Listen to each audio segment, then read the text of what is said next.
Hello and welcome back to another video. Today I'm going to show you how to get on top of the Nether roof in Minecraft Bedrock. So to start with, you want to come up as high as you possibly can to start reaching Bedrock. And here you can find some bits go higher like this, whereas others don't let you.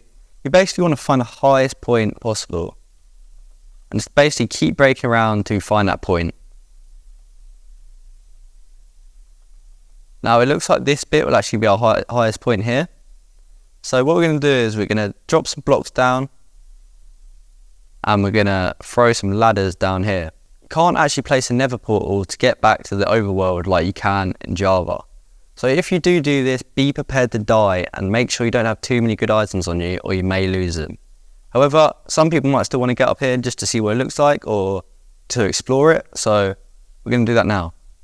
To start with, you want to get on your ladder and you want to come all the way up to the top. Your middle position on your coordinates should be 1, 2, 5. From here, we want to look in the corner and we just want to spam ender pearls. And as you can see, I only took 2, but we're through. As you can see, it don't let us place, unfortunately. It would be cool to have the same features as Java, but this is the way to get up here. So yeah, it's really cool being up here. I hope this video helps you. If it did, please like, comment and subscribe. And thank you for watching.